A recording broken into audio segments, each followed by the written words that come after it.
And I really want to create a very simple framework for you to understand and then be able to build upon so that you can better understand your pain. And of course, if you understand something better, you can then manage it a lot better.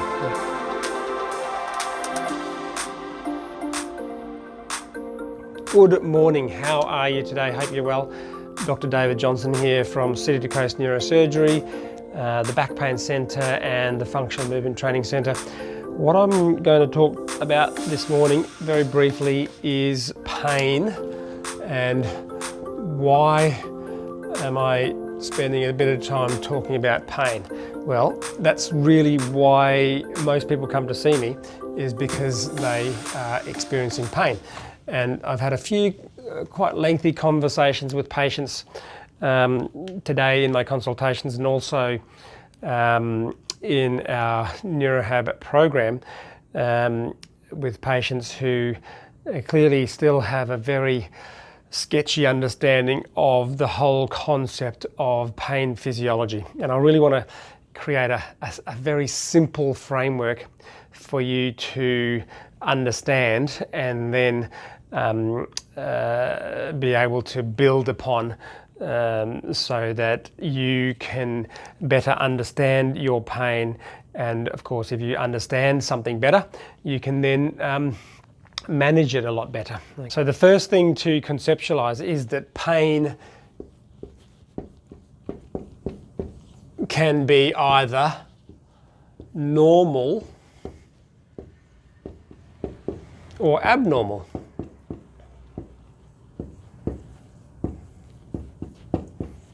Okay, now both of them are unpleasant. Ideally, we would not want to have either abnormal or normal pain. Okay, but this is how pain will start off in most instances, a normal pain response. If we don't correct the cause of the normal pain responses, okay, so something will cause a normal pain response.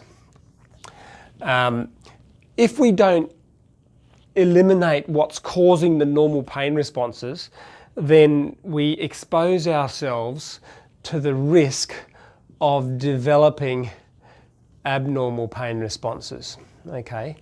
And that is a really dangerous situation, is that when pain goes from being normal to being abnormal. And the reason why that's a significant problem is because when we develop this abnormal pain response, it is like a new disease, okay? It's a new problem. It's a new problem, or you can even call it a new disease. Okay, so if this was disease number 2, the thing that caused your normal pain response would be disease number 1. So here we have a disease that causes a normal pain response. Okay, we call that disease number 1. And then nothing gets done about disease number 1, so you just keep feeling normal pain. And then as time goes on, and for different people, it might be a very short period of time, it may be a period of months, you will then develop abnormal pain. It may be a period of years before this new disease develops, okay? So let me break down for you what the normal pain responses are and what the abnormal pain responses are. And so that you've got that framework to understand the best way to manage it. And also, I will just briefly touch on what disease number 1 is, okay? So I'll just bring this, change this over. So if we think about normal pain first, normal pain we've all experienced can be divided into 3 types of pain. Okay, if you've ever been to the beach and you've stayed in the sun too long, you will have developed something called sunburn. Okay? Okay, and we can say that that is inflammation.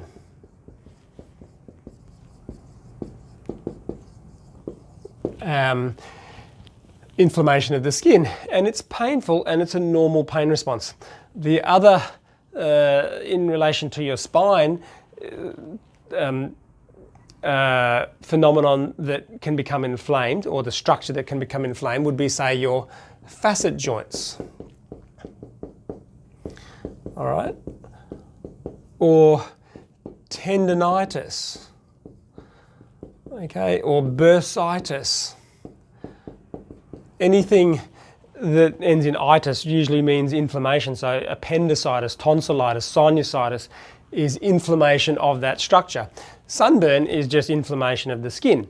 And that's a normal response. Your body's trying to tell you that you've exposed yourself to some sort of force that has created inflammation in the facet joints, tendons, or bursa, or muscles, or disc, and that's therefore going to cause pain. So inflammation is one source of normal pain.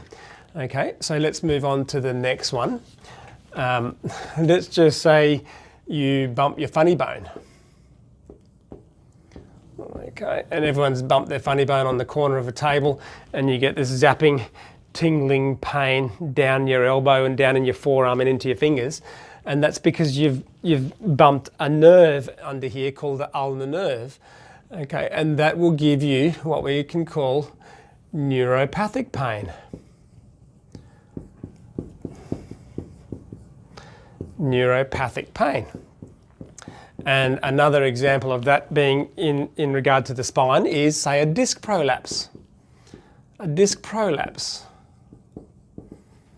where the disc herniates, pushes on a nerve, and then you start to get terrible sciatic pain or terrible arm pain, because in your spine there's these spinal nerves that come out of the bony structure of the spine, and they can get pinched by disc prolapses and other types of processes that cause neural compression, and then you'll get neuropathic pain. So that's how, and of course that's a normal pain response, because your body's telling you something is wrong. Okay, so there's neuropathic pain. Very normal response and essential for life, really.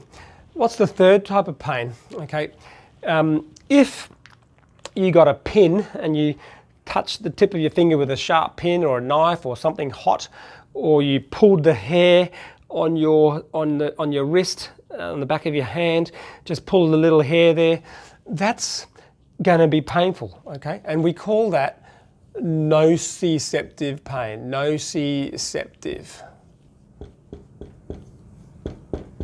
Because when you do that, when you apply that force or that stimulus, you've activated little receptors in your body that send a signal back to your brain that says, hey, that's not going to be good for me. It's not going to be good for me to touch something hot. It's not going to be good for me to touch something sharp.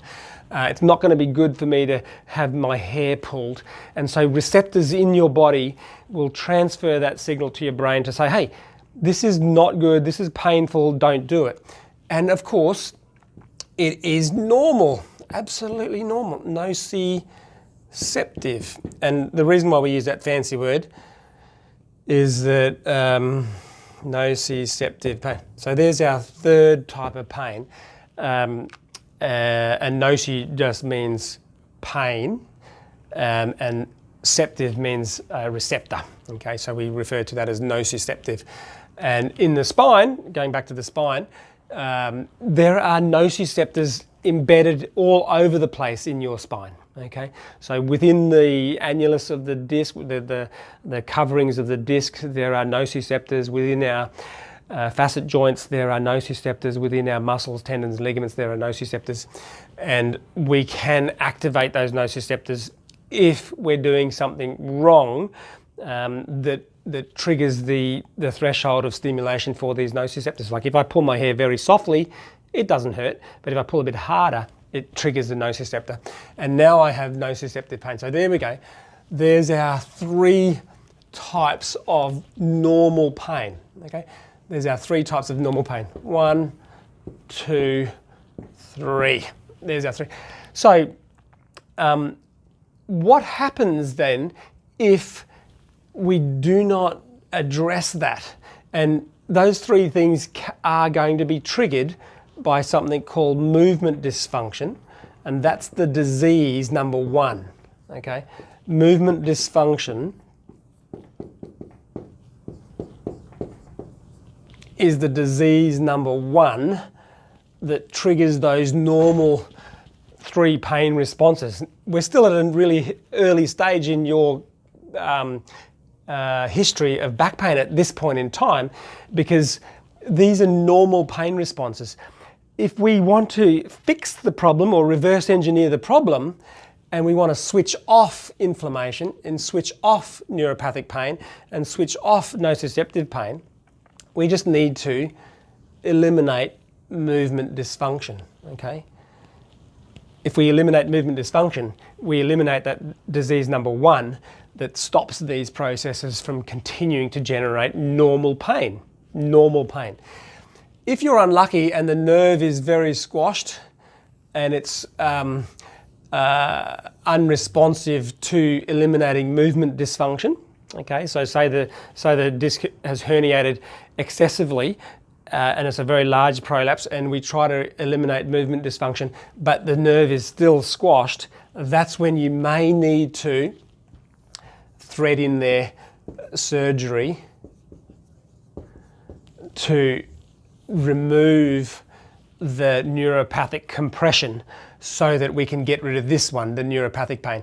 And that must be done in conjunction with movement therapy, okay, surgery and movement therapy, because the movement dysfunction created the disc prolapse in the first place, okay? So if we just do the surgery and don't eliminate the movement dysfunction, we haven't really eliminated disease number 1. Okay, we haven't eliminated disease number 1. All we've done is decompress the nerve, and movement dysfunction is still active. The disease number 1 is still active, and therefore we haven't really cured the problem, because if the disease is still active, you're going to suffer further setbacks in future, which is exactly why some people have a surgery and then their pain either continues or they feel better for a little while, but then the pain comes back, or they get another disc prolapse down the track. Okay, so let's go into abnormal pain now. So you understand the 3 types of normal pain. Now, what happens then if we have these normal pains and okay, so we have our normal pain,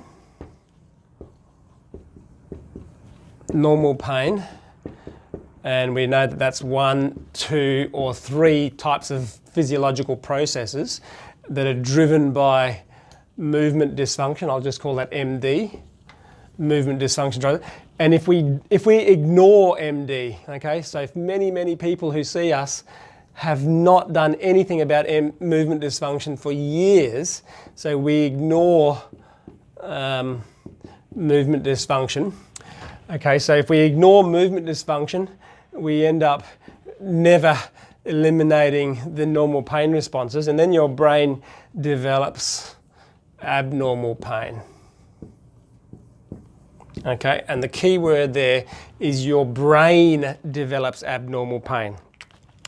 Not so much in the periphery, like in the joints, ligaments, tendons, discs, bones, muscles. Your brain develops a new disease. Okay, so, and that's why we call it centralization or central sensitization. Central sensitization, because it's happening. Okay, you can't see that probably, but it's why we call it central sensitization, because it's happening within the central nervous system. The brain is developing a disease called central sensitization, and this is disease number 2. Okay, so if I rub that out, now we can focus on this new disease that you've developed, and let's call it a neurological disease. Neurological You've now developed a neurological disease, and this is what's helped me explain to patients most effectively who have developed central sensitization, that they've got a new disease now, and it's a neurological disease that manifests with pain symptoms. And if I say to them, do you know of any other types of neurological diseases? They might say, okay, Parkinson's disease, for example, or multiple sclerosis, or a stroke. Okay, so those are neurological diseases, and they manifest in their own way. So Parkinson's disease manifests with the shaking of the hand, and that's how the disease, the neurological disease of Parkinson's disease, manifests with tremor and abnormal stiffness of muscles. So that's a neurological disease that needs to be managed with the treatment for the cause, which is a lack of dopamine. So therefore, patients who have Parkinson's disease will have things that try to restore the dopamine balance in the brain. When we have our normal pain responses that are not managed effectively, and they develop this second neurological disease of central sensitization. Remember, this is called central sensitization. Central sensitization. It's a new disease, number 2. We need to manage that. We need to manage that as a neurological disease, completely separate to how we manage this normal pain response, because this is managed effectively through movement therapy. But once patients develop central sensitization, and it's a lot of patients that develop central sensitization because they've had pain for months or years, we need to manage this with a neurological therapy. Okay, neurological therapy, in combination with the movement therapy that was driving the whole process in the first place, right? And the neurological therapies can include the addition of medications like NDEP, okay, and ketamine, okay. Ketamine is one of the most effective medications that we can use to try to reduce the abnormal communications between nerve cells in the brain and spinal cord, in the central nervous system, that is creating this neurological disease that manifests as pain. Okay, so they're the main concepts, and that I want you to understand is that you have normal pain and you have abnormal pain. If you ignore the driving cause of normal pain experiences, you then run the risk of developing abnormal pain, and abnormal pain should be conceptualized as a completely new disease, and it's a completely new neurological disease. And if you have a new neurological disease, you have to manage that in combination with everything else that's created this domino effect problem. All right, so I hope that makes sense. If you don't understand, please post a comment below, or get in contact with us, and we will do our best to explain that further to you, because it is very, very important that you understand a framework of why you are experiencing pain. Once you understand that framework, you can reverse engineer the problem, or understand how we reverse engineer the problem and guide you to a definitive cure for back pain symptoms. Thanks very much for watching.